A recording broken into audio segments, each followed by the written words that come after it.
boys and girls, children of all ages. Welcome to Robert Sports Show. I'm your host, Robert. Alright, WrestleMania 35 review. 16 matches. 7.5 hours. Let's just call it Wrestle Marathon. WrestleMania has gotten out of fucking hand. Started at 4 o'clock Central Standard Time. Got over at 11:24 Central Standard Time. 7.5 hours is way too long for a wrestling show. When 2 nights before, you have a show called NXT TakeOver that was 3 hours and 15 minutes, 5 matches, all 5 matches were 4-star or above. Wrestle Marathon review here. We're going to run down all 16 matches. Trust me, it will not last as long as the show. Thank God. Alright, first match was the Cruiserweight title match. We had the champion Buddy Murphy versus the challenger Tony Nese. This is the second year in a row that the Cruiserweight title has been on the pre-show. Third year in a row it's been on the pre-show. 2 years ago it was Austin Aries and Neville. Last year it was Cedric Alexander and Mustafa Ali. This year it's Buddy Murphy and Tony Nese. Tony Nese being from New York, and WWE is so predictable as they are sometimes, the hometown boy Tony Nese won. Just like Buddy Murphy won when he was in Australia, which is where he's from. Hometown boy won. So Tony Nese, your new Cruiserweight champion. I actually give that match 3.5 stars. It was alright, good starter. You know, it was like 9 hours before the end of it, but a good starter. Next up, we had the most pointless women's battle royal in the history of battle royals, and Carmella won. It was pointless. It didn't mean anything. I didn't give it a 3-star. It was actually it was enjoyable to watch. Next up, we had the Raw Tag Titles on the line. We had champion The Revival. You know, no flips, just fist. Who, you know, threatened to leave and go to AEW, and then they all of a sudden become Raw Tag Team Champions. And then, as we know, Kurt Hawkins and Zack Ryder, former Tag Team Champions, they actually won the titles in 2009 in New York. Kurt Hawkins 0 for 269. So these guys together have never won anything, but yet let's give them a tag title shot. Not only let's give them a tag title shot, let's give them the tag titles at WrestleMania. Oh, as we know, Zack Ryder does win titles at WrestleMania and then loses them on Raw. Okay, so we have new Raw Tag Team Champions for the time being. Kurt Hawkins and Zack Ryder. I give the match 2 3/4. Predictable. We all saw it coming. And then another pointless battle royal that meant nothing. The Andre the Giant Memorial Battle Royal. Then we had 2 fucking guys from Saturday Night Live who hit under the ring for most of the fucking show. Or most of the battle royal. Showed up at the end, trying to eliminate Braun Strowman. Braun Strowman took him out. To win. Gave it 2.5. Universal title is the first match. Paul Heyman comes out and goes, "If my client can't go on main event, we just want to get this match over with so we can take our title and go home." Okay, fine, whatever, Paul Heyman. So, first match on the card, Universal title champion Brock Lesnar versus Seth freaking Rollins. So, we had a 5-minute beatdown. Yeah, you heard me. Brock Lesnar beat down Seth Rollins, threw him around the ringside like a fucking ragdoll. Threw him into the German guy. Literally threw him into a German guy. The German announce team. Threw him on the tables. Finally, it gets in the ring. We have 4 German suplexes. We have... He goes for an F5. Seth Rollins blocks it. Seth Rollins goes for 4 curb stomps. 2 minutes later, we have a new Universal Champion, Seth freaking Rollins. Don't get me wrong, I'm so glad Seth freaking Rollins is a champion. But what the fuck here, guys? Come on. In total, this match was in the ring for 6 minutes. The match itself was 2 minutes. What's the point? Is Seth Rollins going to be a fighting champion, or does Seth Rollins get hurt and have to relinquish the title before going to Saudi Arabia, and then Brock gets it back? I mean, So I gave it 1 star. I am happy that Seth freaking Rollins is Universal Champion. I want Johnny Gargano to come out tonight on Raw and challenge for the title. Relinquish NXT title, move to the main roster. Seth freaking Rollins, Johnny Gargano, Money in the Bank for the Universal title. Sign that shit, Triple H. Next up, really a pointless match for the card. AJ Styles versus Randy Orton. Just part of WWE wanting to get every superstar on the WrestleMania card. AJ versus Randy. It was a match. It was a SmackDown match. AJ won. I gave it 3 1/4. No special entrance, no special in the match, just a match. 16 minutes, 3 1/4 star match. Next up, we had the SmackDown Tag Titles on the line with the Usos versus Aleister Black and Ricochet versus The Bar versus Shinsuke Nakamura and Rusev. Once again, just another way to get everyone on the card. You could have just had Usos and Aleister Black and Ricochet. Usos retained 10 minutes. I give it 3 star. I mean, it was like, okay, it was a match. Usos were pretty good. Okay, it works. Next match, we had Falls Count Anywhere. Now this match, it got some time. It did get 16 minutes, but they took the Falls Count Anywhere to a new level. They went all over the arena, up in the crowd. They ended up on this light standard that where the camera sits, or camera stand, whatever you want to call it. And we're watching it, and down below you could see they had a table set up like they do by the apron or by the stage when they throw people off the stage. No, that's pretty fucking high up there. They ain't taking that spot, are they? Is Shane taking that spot? Oh no, Shane took that spot alright. The Miz took that spot alright. When you see people suplex off the top rope, it's like that moment. When you watch somebody suplex somebody off a freaking camera stand, probably 15 foot in the air, it's like, I have to hold it. I mean, you could tell Miz is like, fuck, this is going to suck. It just does it. I mean, just, it's like you can't second think it because you're going to realize it's going to hurt. You just do it, you know. And they did it, and they took that spot. When they fell, Shane actually fell across the top of Miz and beat Miz.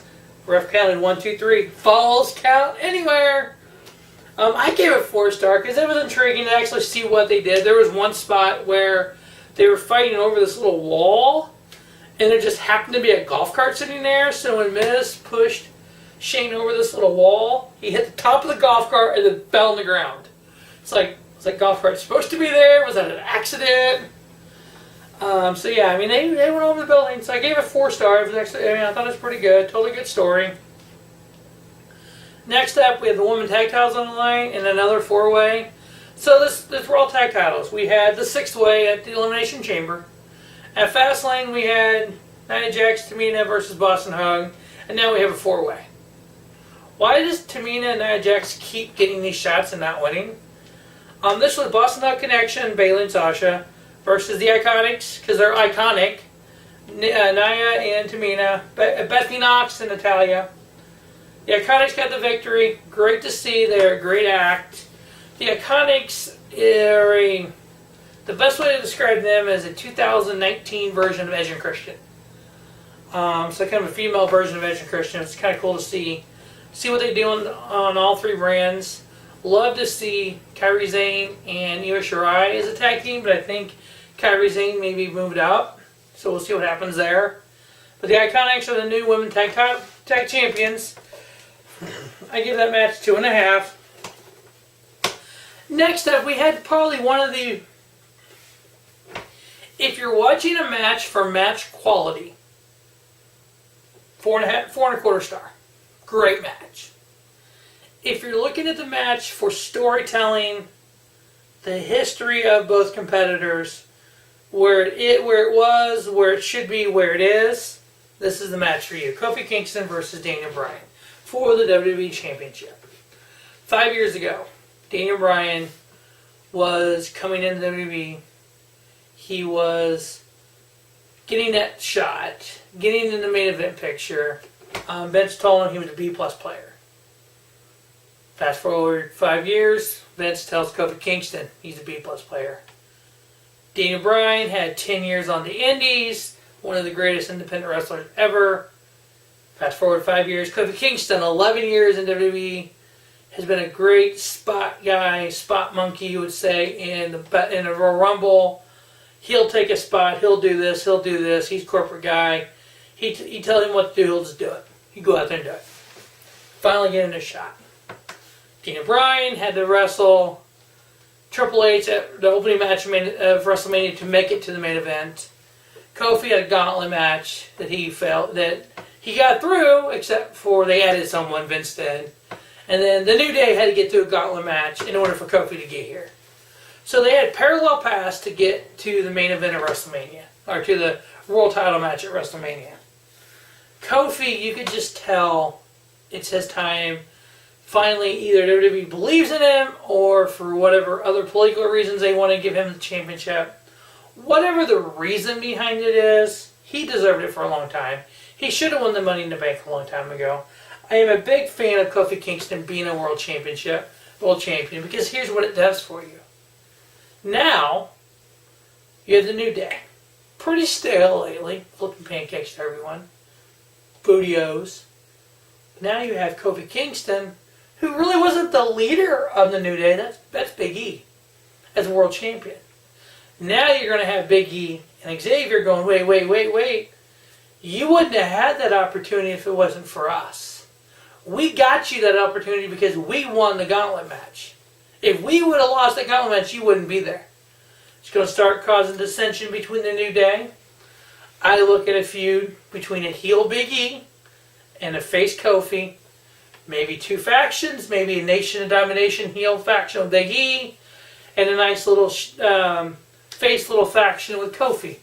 You can have Apollo Crews in it. You can call people up from NXT. You can create these two little factions and feud. It'll tell a great story going forward. But Kofi Kingston, your new WWE champion, in a 4.25 star match over Daniel Bryan. Where does this go for Daniel Bryan? Only time will tell. We'll see what happens. Alright, next up we have just the second half of the show was just god fucking awful. When you have 3 matches that last 11 minutes, you didn't need them on the card. The U.S. title, United States title championship, Rey Mysterio Jr. versus Samoa Joe. Joe defends his title, 1 minute match. Joe retains. Next up we had Roman Reigns versus Drew McIntyre. This one got 11 minutes, but still, it was a Raw match. Roman's first match back from conquering leukemia. I don't know anything about leukemia. Start there. But I know as a wrestling fan what I see and what I read online and what I hear. So, October, Roman Reigns is world champion. October, Roman Reigns had leukemia in remission. It's back. Oh, so horrible. November, Crown Jewel. Roman Reigns didn't want to go to Saudi Arabia. Okay. Coincidence? Not. The leukemia is back. It's back. You know, his health is more important. Fast forward to February, March. Hey, guess what? His leukemia is in remission again. It is on the road to WrestleMania. You can't tell me WWE hasn't done stuff like this before. Has Roman Reigns suffered from leukemia? I'm going to go with yes. Did it come back last October and all of a sudden now in remission 5 months later? I don't know. He didn't want to go to Crown Jewel a month before Crown Jewel. His leukemia is back. A month before Mania, he's in remission. You tell me. I don't know anything. So anyway, we had Roman Reigns, Drew McIntyre, a Raw match, 2.5 star. Next, we had Elias performed. We had Elias playing the drums. We had Elias playing piano. And we had Elias in the ring playing guitar. Elias was in 3 places at the same time. Oh my God. So, in-ring Elias had piano Elias and drum Elias take the night off, and he starts performing. Then this video hits. New York Yankees versus Chicago Cubs, 1918. when the greatest baseball player of all time calls his shot, and they show Babe Ruth calling his shot. The fuck are we watching? Makes no sense. It means something. Somebody's coming out. We knew that. They mentioned Chicago Cubs. Could it be a Punk? CM Punk, maybe? No, it can't be Punk. So we're watching, we're like, whatever. The Doctor of Thugonomics. Yes, we have heel John Cena come out as the Doctor of Thugonomics, 2004 John Cena. He's shitting on his own movies, like he's, and it's like, okay, he's rapping like, my movies suck and I know it, blah, blah. I'm like, holy fuck, dude. If we really have a heel John Cena, and he's actually back as a little run here through SummerSlam, alright, I'm down with that. So we'll see where that brings it. First match after that was No Holds Barred. If Triple H loses, he retires. Oh, Dave. You need to learn how to get in the ring. Dave Batista tripped getting in the ring. It was like, and the announcer just right over it, like it didn't exist. Unlike when Titus O'Neil tripped and went under the ring, the announcer just laid into it. So what I'm thinking is the Titus thing was planned. This was, oops. And that's why the announcer was like, fuck, no, we ain't talking about it. Dave versus Tripp. 15 minutes. 15 minutes too long. Had some good parts. Had some sucky parts. I mean, Tripp doesn't need to be in the ring. Dave doesn't need to be in the ring. I mean, I give it 3.5. I mean, the fact that Tripp beat Dave for the first time ever. What Dave did to Rick on Rick's birthday. The whole thing with the promo for Evolution when Tripp was like, Dave, what do you think I created Revolution? So you think I created Evolution just for me to keep the world title? You just now figured that out? That kind of thing. And it's like, Tripp just went in the Hall of Fame as DX. Hello? Did you think he was losing here? I do want to comment on, I haven't seen it yet, I just read online that I guess there was a comment about the DX doing shit at the Hall of Fame, and Billy Gunn made a comment, everybody's talking about, oh, we don't want to get fired. Billy Gunn's like, he can't fire me. And supposedly Tripp made the comment that he'll just buy that piss-ass company and fire you anyway. Piss-ass company that Billy Gunn works for is AEW. So, supposedly that's out there. People. We have an expectation of AEW. My expectations of what AEW is going to be, where it's going to be, I don't have any high expectations of any mainstream AEW late 2020, 2021. This year is not going to be a year. They have their first show in May 25th. They have a couple other shows planned. They got to get talent. They got to titles. They got to do everything. Get a TV deal. Once they get the TV deal, once they get into place, get things rolling, we'll talk. It's a year and a half away from being anything that anybody can go, well, WWE needs to be scared. They're just a fly on WWE right now. They're not even that. Think about a lion out in the wilderness. A 200-pound lion. Right now, AEW is just that little gnat that landed on him. They're not going to feel it for a while because of all the hair. They're not going to tell it's there. It's just a little gnat. Eventually they'll see it's there, but right now they're not. So this whole shit that Vince is going to buy AEW and freaking AEW is going to challenge WWE, not even close yet. Come on, people. So Tripp gets the win there, 3.5 star. Next match, Kurt Angle's retirement match versus Baron Corbin. As one of the Paul's family members said, this is what happens when you piss off Vince McMahon. Kurt Angle, 06 I think it was, left WWE, went to TNA, to the competition. He came back to go in the Hall of Fame. He wanted a retirement match at WrestleMania. Here you go. And he lost in 6 minutes to Baron fucking Corbin. So yeah, that is your retirement match. That is why you don't cross Vince.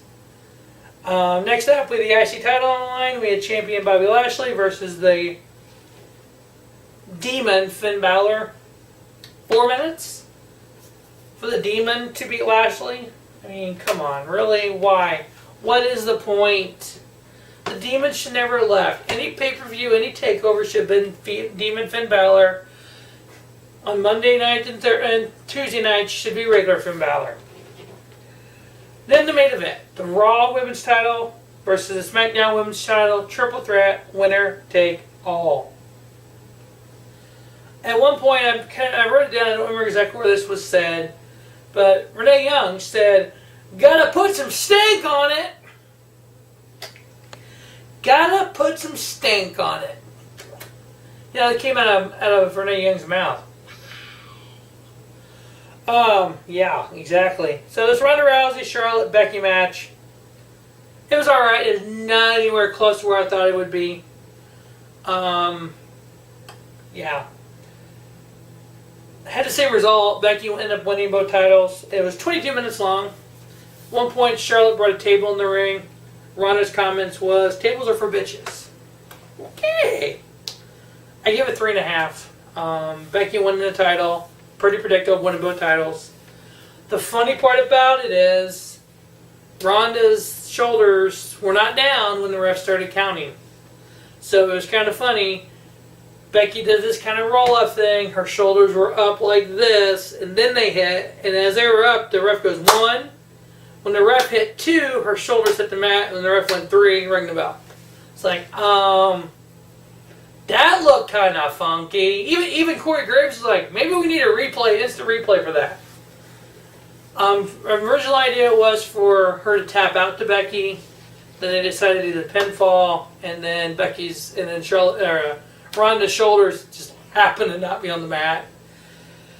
So Ronda broke her hand during the match. So we'll see what happens with that. And supposedly she was done wrestling anyway.